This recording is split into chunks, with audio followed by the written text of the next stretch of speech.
Hamo, it is Series 2. Why is it Series 2? Well, we've been on a bit of a holiday, Rex, Season 2. Is it because we couldn't find anyone over the busy Easter term? No. We needed, with our busy agendas, we needed to take some time off. And where were you, south of France again, or where were you? Well, I'm afraid I got as far as Jumeirah 3, I think. It was about as far as I went. I went to Ras Al Khaimah. Oh, well done. Yeah. So we've got a lot to talk about, a lot to catch up on. We have a guest here who has, she's a mother. She's the second female we've had on the captain's table. She served 16 years in the Australian Army, serving both in Australia and the Middle East, and working with the SAS, actually, on secondment, on one thing that she'll tell us a little bit about. I don't know if you're allowed to say that, Rick. And then she came to Dubai in 2004, I think it was, yes, with her husband, and has done quite a lot since then, which she will tell us all about. Importantly, I watched a Netflix documentary just the other day called Seaspiracy, and there is a organisation called the Sea Shepherd Conservation Group, and Fleur had worked on one of the ships, so she's going to tell us all about that. Welcome to the show. Good to see you. Thank you. Thanks for having me. Welcome, Fleur. Thanks. Or Superwoman, as I think we're going to hear on this story. So normally what we do, and just to remind listeners, and indeed those unlucky enough to see us on YouTube, it's basically evolved and around people that live in Dubai, why they're in Dubai, what their backstory is. Everyone's got a good story, and we're trying to find out who all these great people are. So in what we've done in the last few weeks, when in Series 1, we'd like to know basically, what was your background? Where did you come from? I believe you're from God's own country in Queensland. Absolutely, Queenslander. Good. I'm very proud of it. So thanks for having me. I'm a North Queenslander. I need to make that distinction between a Queenslander and a North Queenslander. There was a plan to make it a separate state at one point. Didn't come off, unfortunately. Grew up in Townsville. Both my parents are teachers. Great childhood, lots of freedom as we did in the 70s and 80s. But I was lucky that we had, mangroves and the rainforests and everything of North Queensland at our disposal, which was particularly good once we got a licence. Grew up. Finished school? Didn't know what you were going to do? I finished school. I probably didn't fulfill my potential at school. I think that's what the reports politely put it as. So the only thing I got accepted into at university was teaching, and with both my parents being teachers, I thought that was a very bad idea. So I applied for the police force, got accepted, but there was a waiting time, and like a lot of kids, I just wanted to get out of my small town. So I turned up to the military recruiting. I thought that was the next best option. It seemed like a good idea. Get out of home, get out of town. Just said I wanted to join the army. They said, "What do you want to do?" I said, "I don't know, army stuff." So I went through some testing, and for goodness knows what reason, they decided that I was officer material. So the next thing, I was off to Canberra to attend the Royal Military College Duntroon, which for British viewers is the Australian equivalent of Sandhurst. After having been selected, of course. You had to jump through a few hoops. It wasn't just like, we think you're officer potential, you can go straight in. There was a selection process, but to be honest, at the time it was like, turn up here, do that. What's your favourite colour? Yeah, well, we had to, they gave us had to fly to Brisbane at one point. They gave us some obstacles, and you had to work as a team to navigate it. Come on, Thomas. Okay. Yeah, I had no plan. It was quite interesting because a lot of the other people had, this is their lifelong dream, parents in the military, dads really at that point, or they'd been in cadets and were in the reserve, so... The cut lunch commandos. Yeah. Is that what they're called? Yeah. That's, the regulars can be a little cruel. Right. It was kind of one of those things like that for me. It was, this seems like a good idea. Let's just see where it takes me. Sure. And these hurdles kept getting put in front, and somehow, for whatever reason, I kept passing. And like I said, next thing I ended up, and for me it was a really great thing. I loved military college. Mm-hmm. That sounds very strange because it is harsh, and you can imagine this was I joined in January 1990, so not necessarily the most female-friendly environment. And in fact, we were the first class or first intake where women were required to do exactly the same as the boys. Okay. And that included there hadn't been any moderation at this stage. They were like, you want to do it? You've got to do everything the same. So our weights were the same. Oh, goodness. Amount of packs, all that. Physical tests, the PT, everything. Yeah. Okay. Yeah, and to be fair, I was lucky I was a bit of a bigger girl, so kudos. That was all right. They did break some people, yeah. Sadly. They broke some very good people who would have made great officers, but it was the times, and so, there's always casualties along the way to change. But yeah, I love military college. Graduated, I went to RAME, which is electrical mechanical engineer. So basically I was an officer who managed workshops. So anyone in the military who fixes something, mechanics, fitters and turners who look after weapons, electronics, radar technicians, they worked under sort of my command, and I managed that. So. And you did that in a number of places around Australia for quite a few years? Yeah. So bumbled my way through about 15 years, pretty much always thinking, what am I doing here and why are they keeping me? But I loved it, met the most amazing people, still the best job I ever had, still miss it, still miss the camaraderie. And you're still in touch with a lot of the guys there? Yeah. And in fact, over the years, a lot of people through deployments to Afghanistan or Iraq have actually come through here. Okay. And, soldiers who were, my soldiers 20 years ago. We keep in touch. And obviously the advent of Facebook and social media has made that a lot easier. And so importantly, you then went and came to the Middle East and served in a couple of spots out here. Yeah, so in 2002, I was a unit commander in a place called in Townsville, my hometown, and I had a general who, I worked closely with, who put me forward to be the logistics advisor to our special forces who at that time were serving in Afghanistan post 9/11, the hunt for bin Laden. So I was deployed to help extract our SAS out of Afghanistan because the government at that time put a kind of a limit on, like, we're going to go and help our American special friends, but with a very limited mandate. So I was logistically, because obviously you can imagine moving weapons internationally, all that kind of stuff requires a fair bit of logistic coordination. Sure.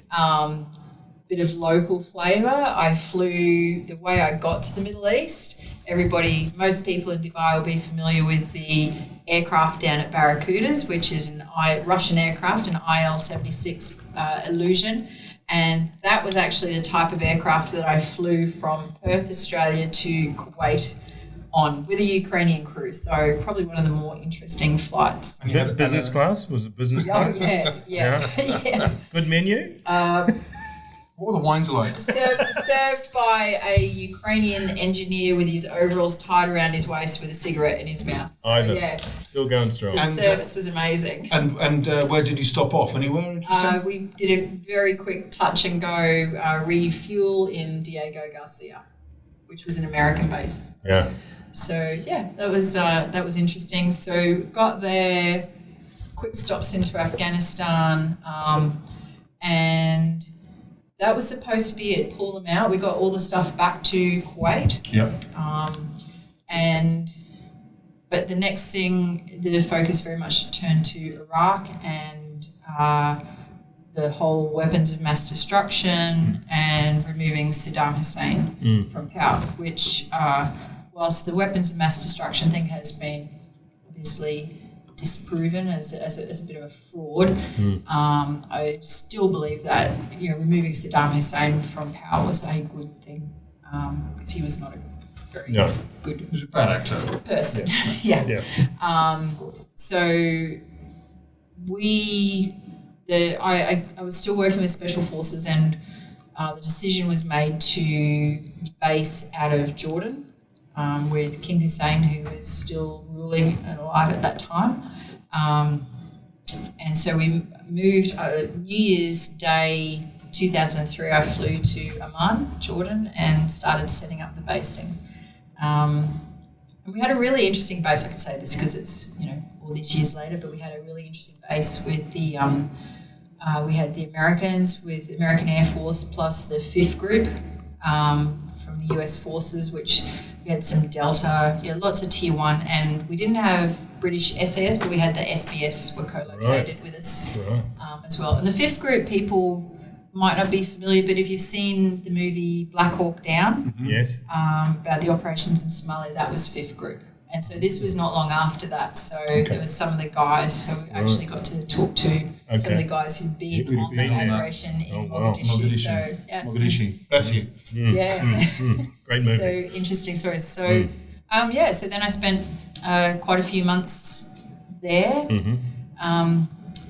Little love story in the desert. The SAS from Australia that got chosen, the squadron that got chosen to come over included my then boyfriend, who ended up being my husband. He converted.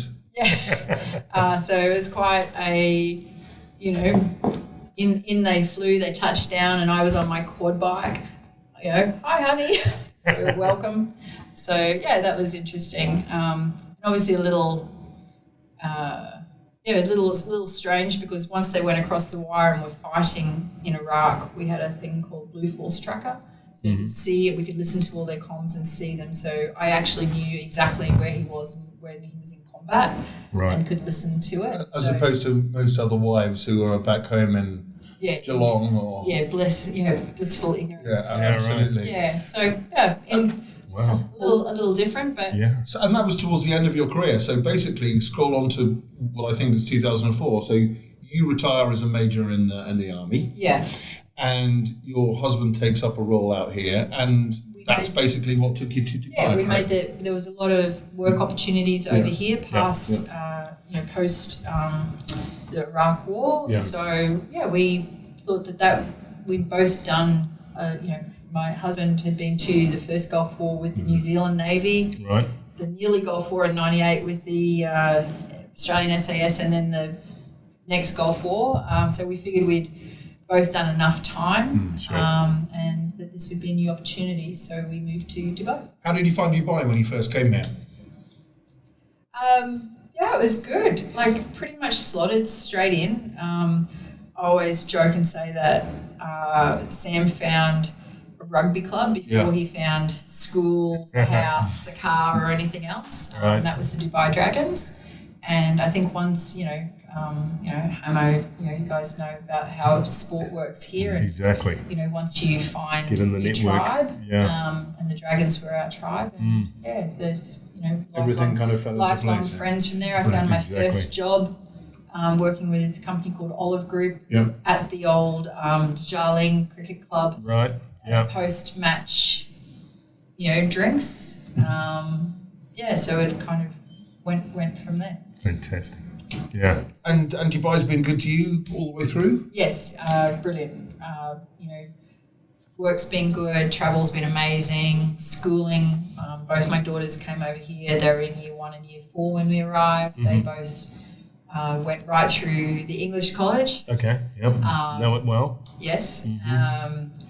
They've both gone on. My eldest daughter is completing her master's in Australia now. She's in her second year of a master's program. My younger daughter's just about to finish her bachelor's degree, both in Melbourne. My son was born here at the old Al Wasl Hospital, the local hospital when it was still Al Wasl. Now it's Queen Latifah, Princess Latifah.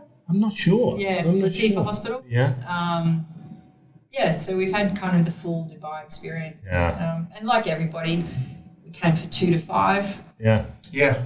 That 16. tends to happen. Yeah, absolutely. Right. Yeah. Still here. Yeah.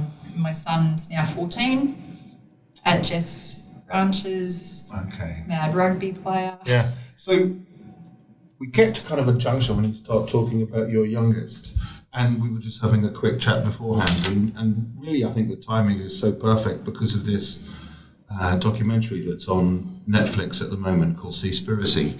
It was almost by happenstance that you were, in COVID times, you were locked into Australia, places, and you had a pretty active time with your son showing around and doing stuff. But perhaps in your own words, you can tell your interest in how this all kind of came about with what happened, and tell us the story. Yeah. So I've always been, I've always had an inner hippie. I've always been interested in environmental issues, which kind of was counterintuitive to my role in the military, but surprisingly not as much as you would think. For example, the base that I was on in the Gold Coast hinterland, a place called Canungra, actually received many awards, conservation awards, because it had been fenced off for decades since pre-Vietnam. There were species, indigenous species there that now existed nowhere outside the training area. So there is, military doesn't always mean non-conservation, but I always had this interest, but I obviously couldn't go protesting or anything because that would have got me in trouble. This is general, or particularly with the marine view? Or? Probably a marine focus. Yeah. Purely because I grew up in Townsville, right on the Great Barrier Reef. Right. I've literally always, apart from my time in Canberra, I've always lived on the coast. Always been in the water. Yeah. Always had an interest. So anyway, and like many, many people, have always tried to do the right thing. I've donated. I've done cleanups. I've signed petitions. I've saved my plastic bags. I've, turned the lights off. I turn the water off when I clean my teeth. Yeah. All of those things, I've, like many people, I'm always trying to do the right thing.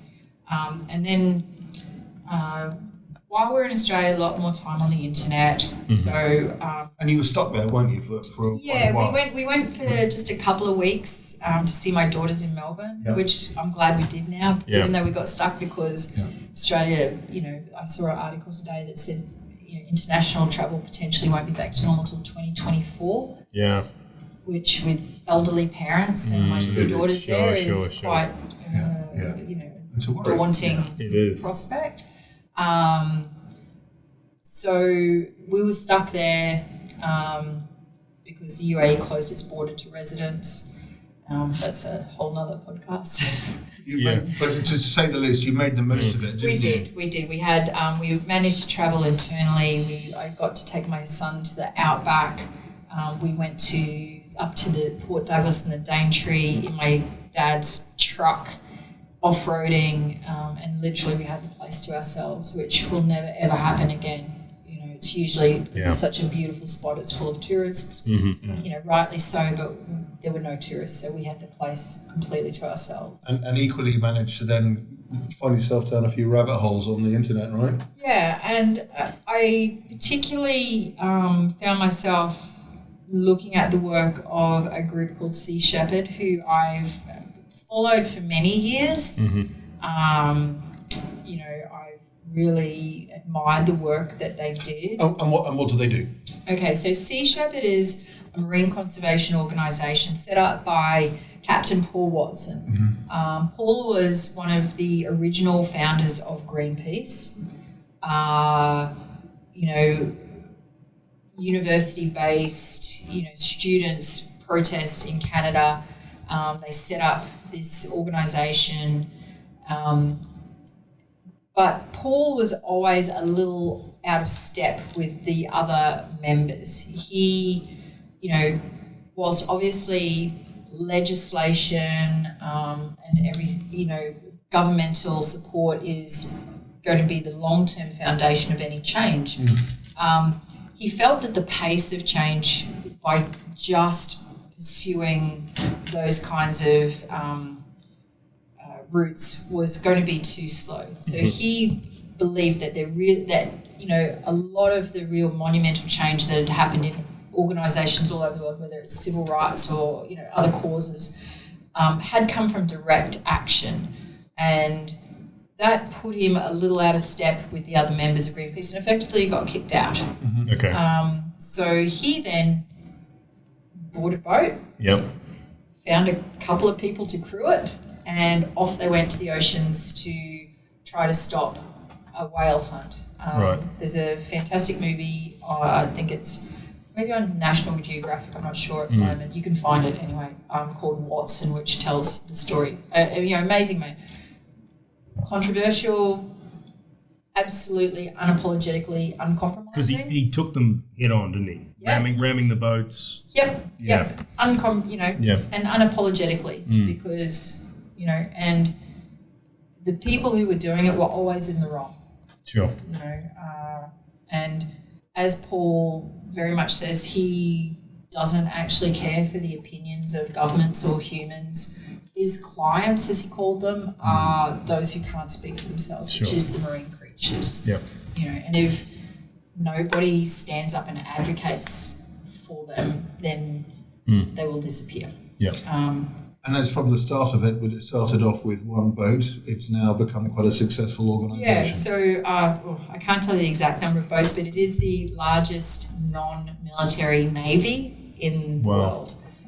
We have, operations. And it's very important for me to say that, because for a long time the very famous logo of Sea Shepherd was the sort of modified skull and crossbones. Yeah.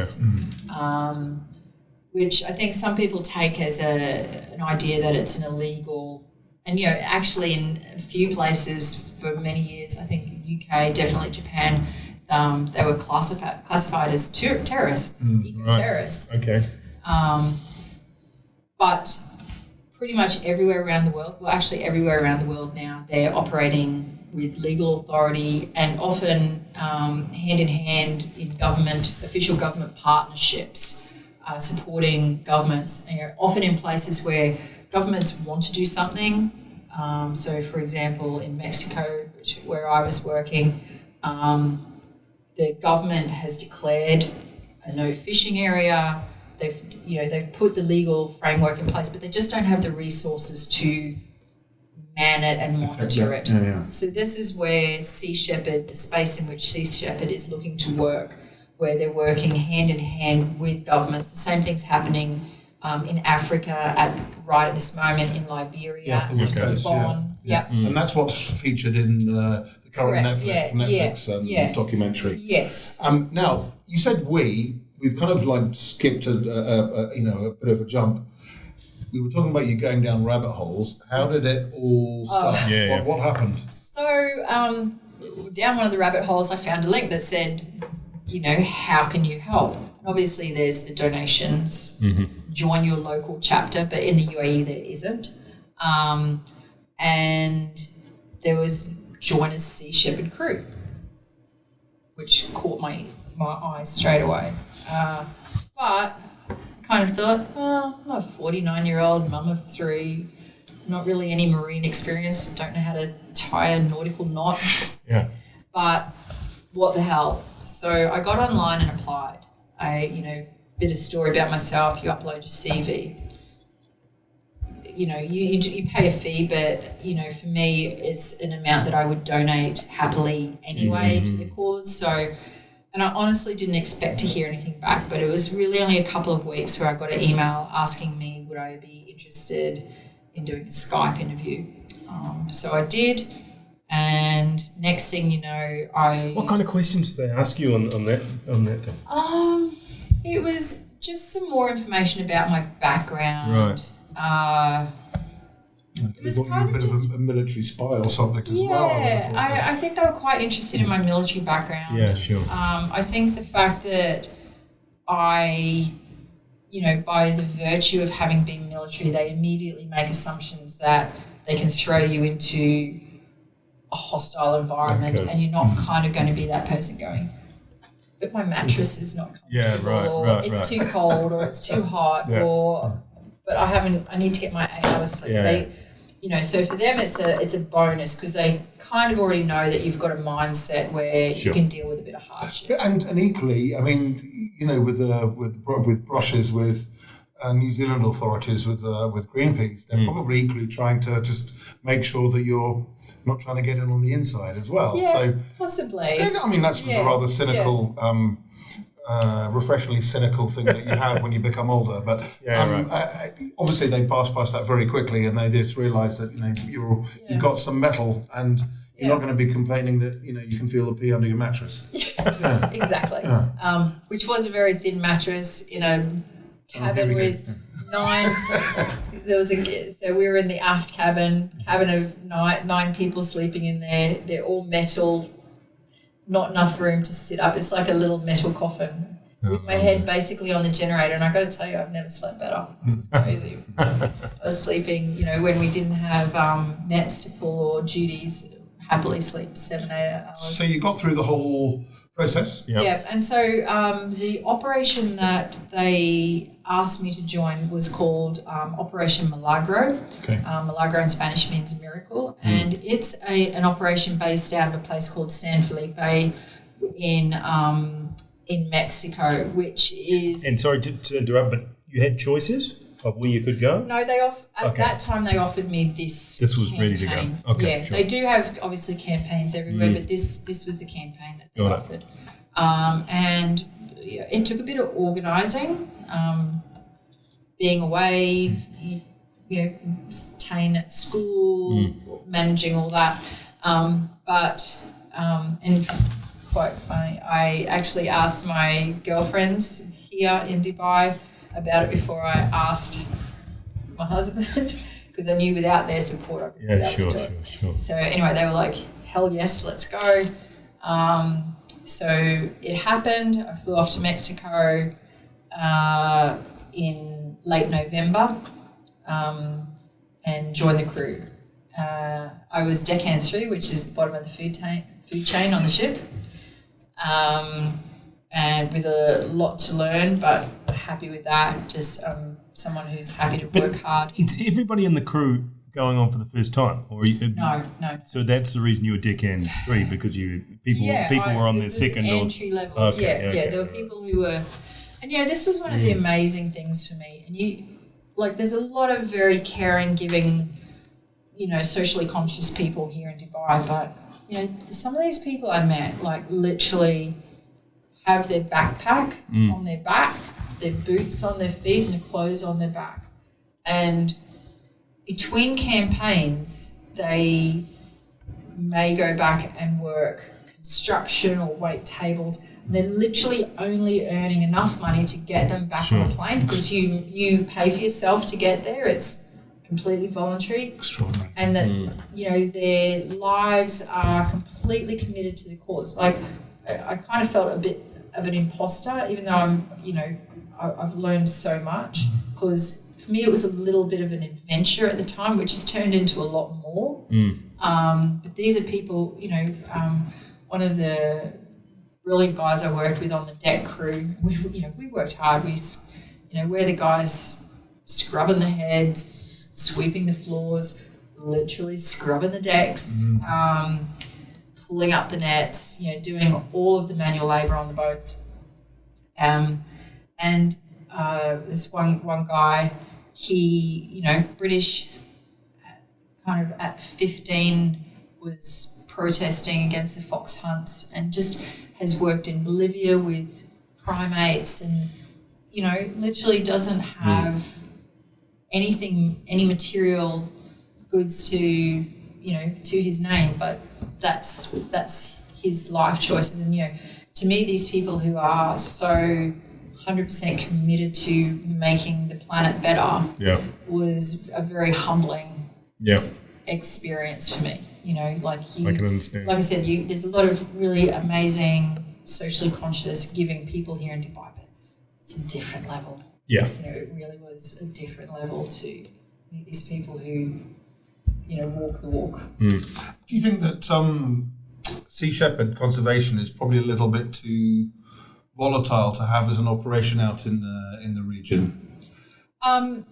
I do. Or perceived as that. Yeah, I do think the perception of them is problematic regionally. But you know what? There's some really great organisations here locally. Yeah.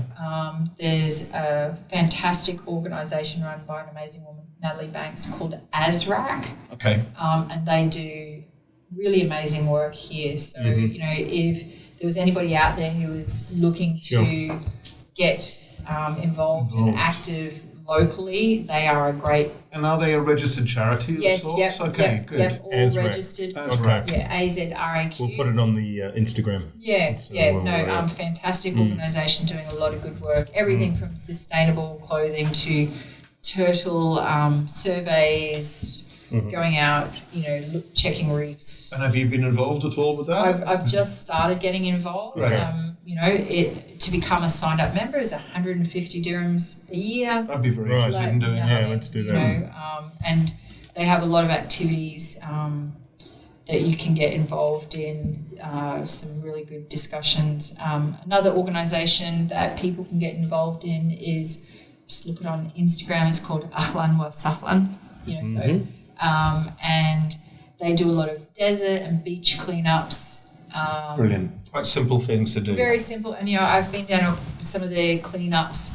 And it's so great to see kids and students, you know, because, like, pretty much most, you know, good activism stories, students are often the generators of that. So really good to see, you know, international students out, you know, helping clean up, you know, what's our home. So there is a lot going on locally to get involved in.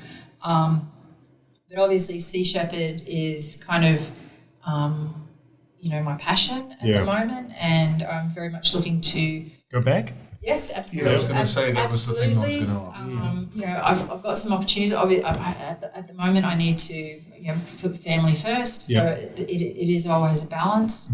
But, you know, they've very much changed my outlook on things, where once I kind of patted myself on the back for doing little things, and which is still really good. You know, anything that you do that's positive to the environment is good. Like, there's no right or wrong. Any step is great, and any step you take can be applauded. But I've become much more aware.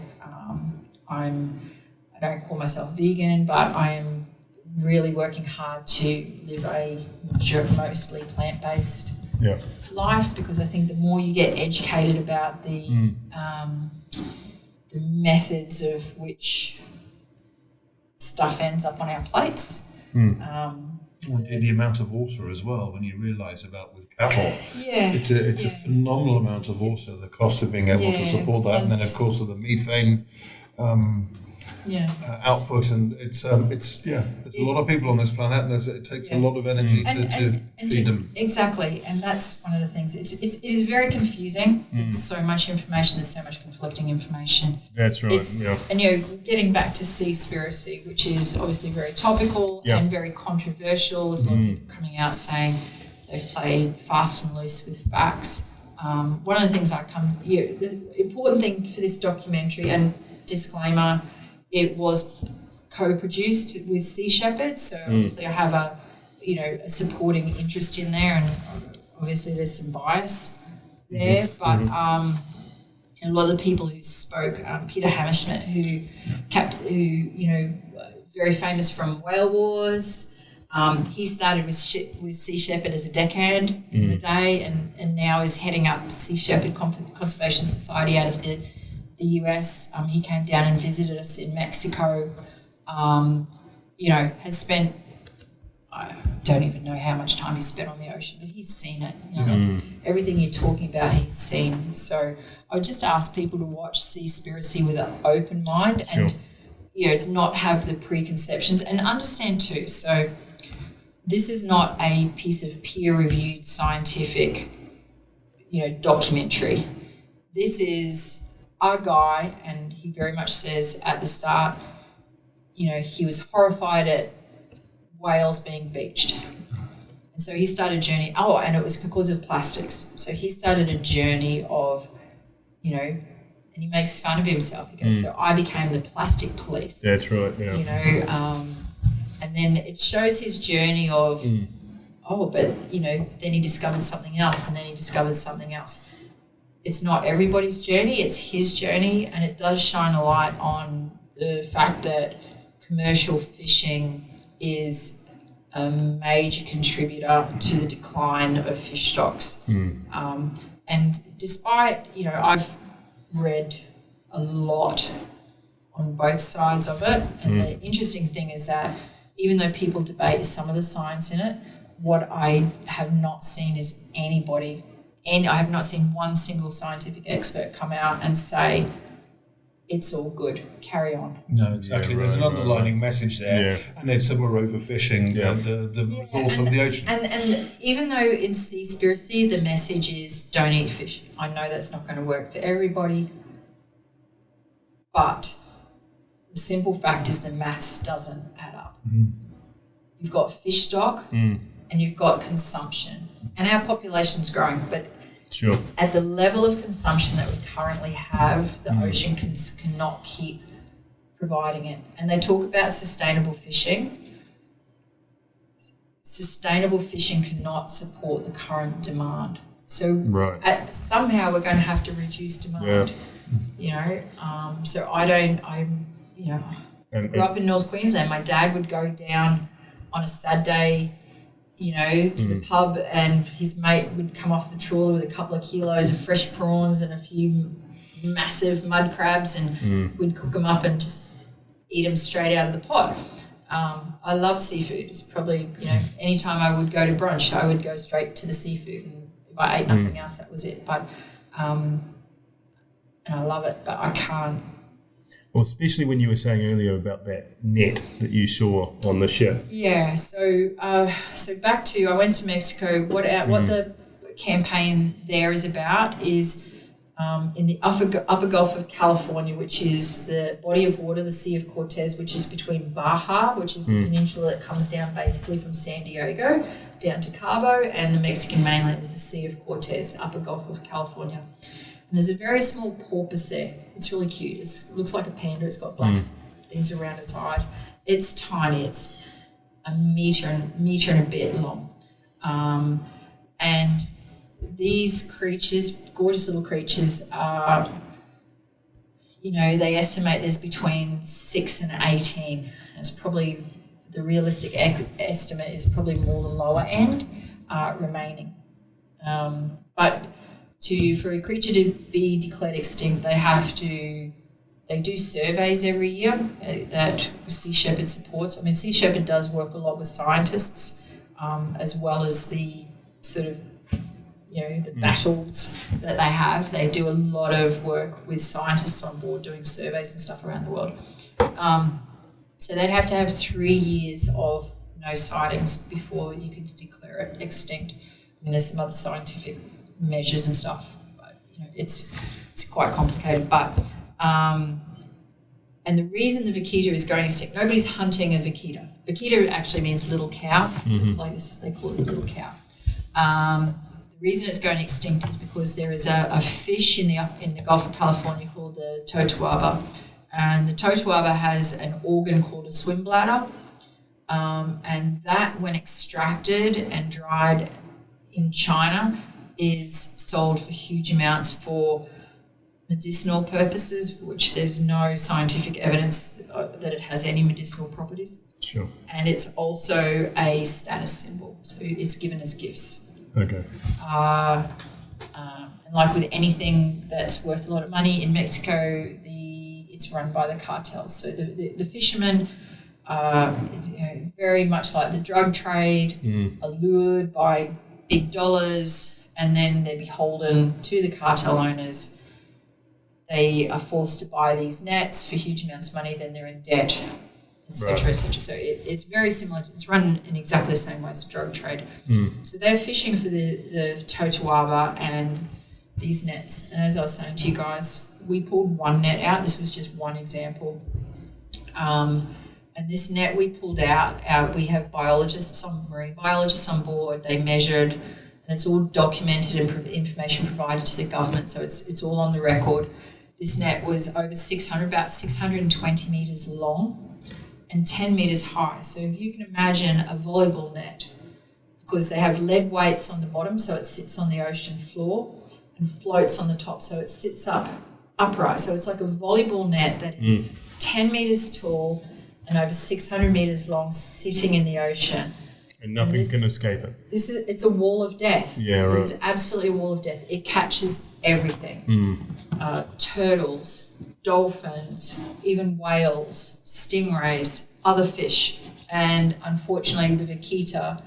And this is primarily just to catch this one fish. It is totally. It is 100% just to catch this one fish. And anything else that's in is just chucked overboard. It's discarded. Yeah, sharks. There's lots of sharks in the Sea of Cortez, hammerheads.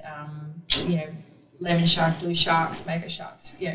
Lots of. And if Sea Shepherd wasn't out there, who else is out there protecting it?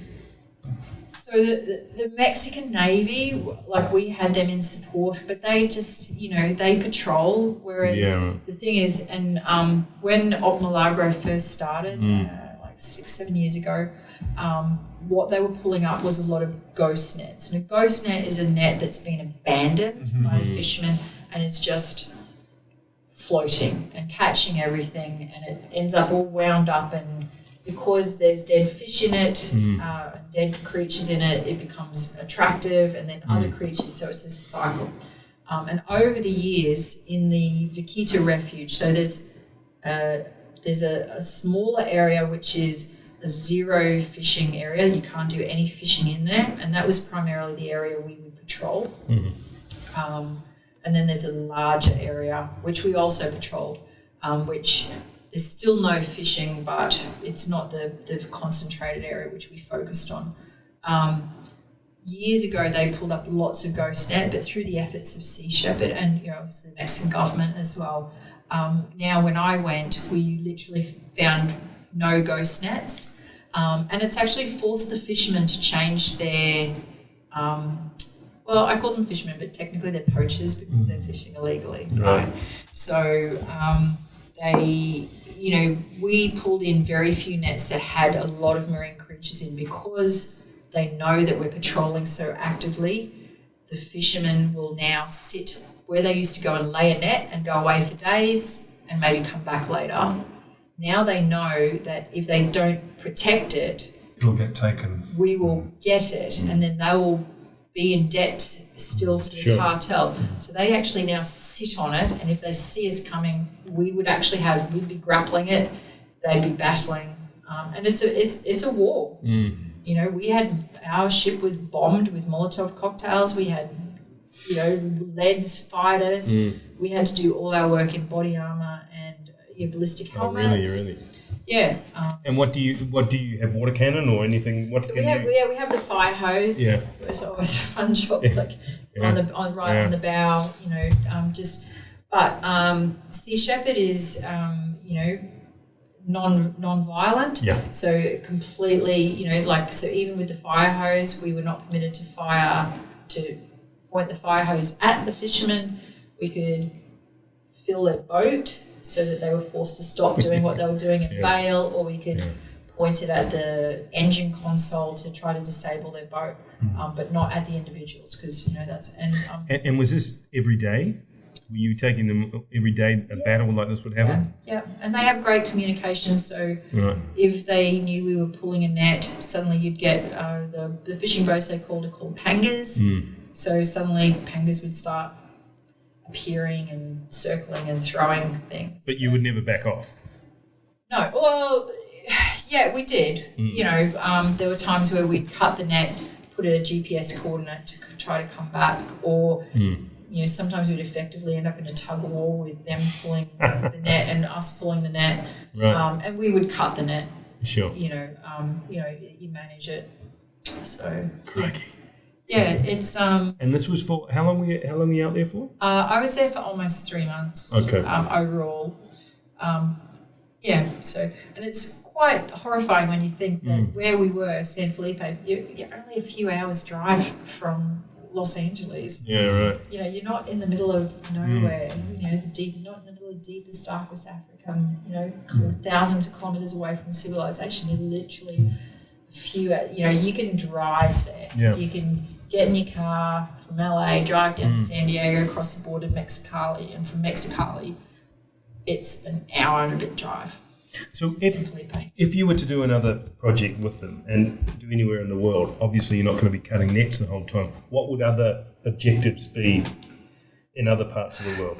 So they have many operations, and depending on the kind of the agreements with the government of what their parameters of action are, will dictate what they do. Sometimes it's a pure observational, but and remembering that the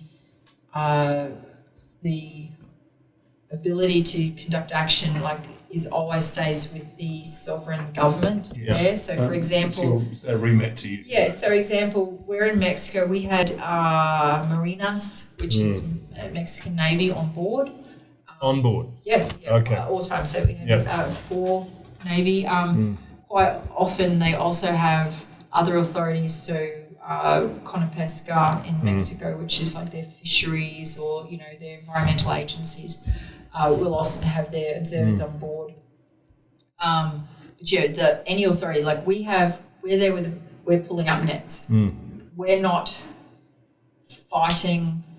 We're not arresting. We're not in conflict. That mandate is with the government. Okay. Their forces, not us. We're just there. We're literally doing conservation effort.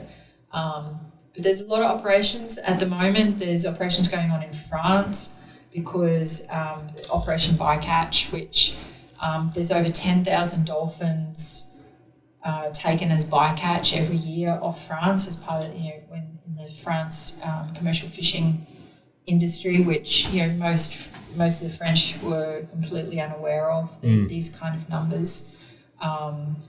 They're supporting operations in the Mediterranean. In Italy, they helped local authorities protect a designated marine reserve, which was being plundered by illegal fishing. Like I said, they're in Gabon. Yeah, the West African thing, which of course is on in Liberia. And it is really so important because, and one of the things the critics of Seaspiracy have sort of said is when they say commercial fishing is bad, they say, but small coastal communities, indigenous communities, but it very specifically, commercial fishing, the people most affected by commercial fishing is actually those communities. And that's very much highlighted in the movie because, in Liberia, they gave the example that commercial fishing is coming in and scooping up so much of the resources that the local fishermen, there's literally there's nothing left. And so there's a food shortage. The local population then is forced to find other food sources, and in Africa particularly, the problem is that they've gone to bushmeat. Okay. And then there in UN studies, there is a direct link that has been established by scientists between the bushmeat trade and the increase in reliance on bushmeat and the overfishing by international commercial fishing. And they also touch on piracy as well. Yes, of course. Yeah. Human rights abuses in illegal fishing are massive. Yeah.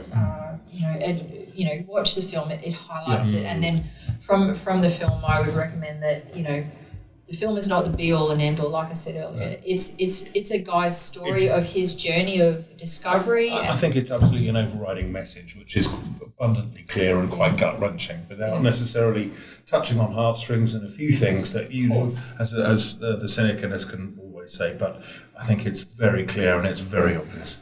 Yeah, and I think the message I would really like people, obviously the world's not going to turn vegan. I do believe that at some point we will all be forced to. I think that we'll come to a point where it's not a choice. I'm choosing to do it at the moment because I'm a big believer that as a parent, I don't think you'll find any parent who won't say I will sacrifice anything for my children, and I just see what I'm doing as a bit of an extension Yeah. of that, because I do want to leave a better world, and so this is one way that every day I feel like I can make it. And it is, I do feel it's a sacrifice. I went to Yo's Sushi today. Yeah. I love sushi. Listen, you're allowed to once in a blue moon, right? Well, this is why I'm saying I'm not vegan, because, if you go to a restaurant and I order a tomato pasta and the chef has very kindly sprinkled some parmesan, I don't know if I can say the word, but I'm not going to be a dick about it. Yeah, you can say that. Yeah, we've had worse. If someone We've only had the word fuck said 3 times so far. 3 I've been really good. Yeah. No, very good. Yeah. Usually I was in the army, but usually I'm a bit of a sailor. That's all right. Yeah. But I think it's a choice we can make, and I just implore everybody to make the choices that are right for you, but do it from an educated standpoint. So when you go to the supermarket or when you sit down to a plate of food, know the story, know how it got there, know the consequences of it getting there, and then equally, what happens afterwards with the waste, or So I'm loving COVID in some ways, because a lot of restaurants are doing a la carte, not brunches. I mean, how many times? You go to a brunch here, who's still filling their plates at 4 p.m? Yeah. But if you look over at the buffet, it's still as full as when you walked in there at 12. Exactly. Yeah. And I just think, there's a massive mindset. Most people I know would go, it's okay. You don't have to keep filling it. If I know that it's going to finish, that's fine. So, there's food waste is another huge issue. But, also you go to an all-you-can-eat, and I put a post on Instagram a couple of weeks ago, and I said, I wonder how many people would still eat, particularly obviously focused on seafood, if we called it marine life instead of seafood. Come to the all-you-can-eat marine life buffet.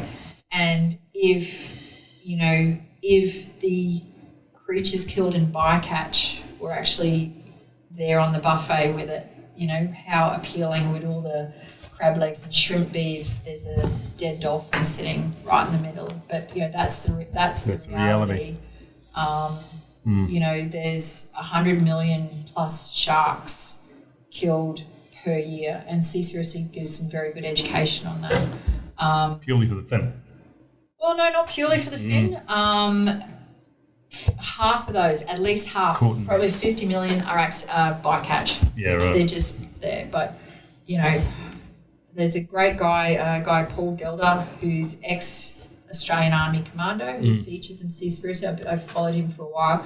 And he was actually attacked by a shark whilst on a counter-terrorism activity in Sydney Harbour. He was attacked by a bull shark. Yeah. Was that the guy? Yeah, lost his arm, lost his leg. So this guy should not like sharks. First attack in the harbour for something like 30 years or something. And I can obviously being quite ingrained in the Special Forces community, obviously we knew about it.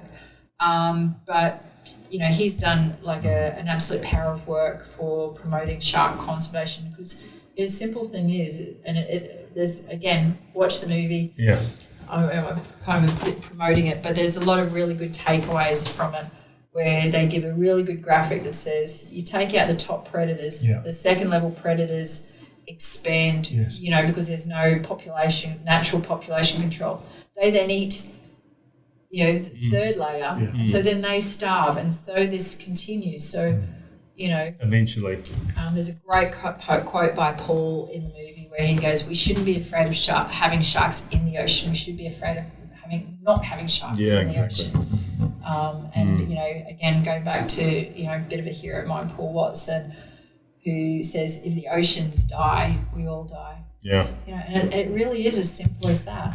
So we're probably coming to the end of the conversation, but if there's some highlights that you just want to say, I think you kind of just touched on it. It's about awareness of what you do in your everyday life. Yep. I have great friends in Australia who own massive cattle stations, and they're great people. This is not about saying, anybody's good or bad. I mean, think back. I mean, tobacco farmers back in the day. They're not bad people. They're just farmers. I mean, my cousins are sugarcane farmers. You know, just people trying to make a living, but you know, with knowledge. You know, this is what a human's great at. We're great at adaptation. So, you know, I do believe, you know, just like we're moving away from oil. Yeah. You know, and people, you know, now are sort of starting to go, oh, well, that's pretty inevitable. You know, Dubai wouldn't be where it was today if the Maktoum family hadn't recognised the fact that there was going to be an end to fossil fuels. Either the supply would run out or we would have to change. And so they created all of the foundations to allow Dubai to become what it is so that there would still be an income. You know, so adaptation is something we're good at. The simple fact is that this planet that we live on cannot support the level of consumption that we're currently at. Yeah. You know, we all need to get better, whether it's the amount of stuff we have, because it's all made out of something, which all comes from somewhere. You know, so if every single one of us can just make some better choices, you know, you kind of think like, how does me not eating seafood really impact? And maybe in the grand scheme it doesn't, but I know that I'm making, and you know, it's, you know, all movements start with one person. Absolutely. Yeah. You know, and then if 1 million people have the same reaction, you know, people get, and this is another reason why I kind of choose not to use the term vegan, because people just have this visceral, defensive reaction, like me choosing not to eat, you know, any animal products is a direct criticism. It's not. It's not. It's a very personal thing. So, you know, if somebody is choosing that, listen to them. Listen why. Yeah. You know, it's fine to disagree. The conversation is great. You know, that's what we need to be doing. We need to be having conversations. And that's where Seaspiracy is great. Like I said, it's not a scientific journal. It shouldn't be viewed as such. But it has got people thinking and that's becoming aware. And that's the value in it. That's what we all need to do. Exactly. It's a choice. Fleur Healy, thank you very much indeed. Thank you for having me, guys. It's been fun. Great. Thanks a lot. Thanks.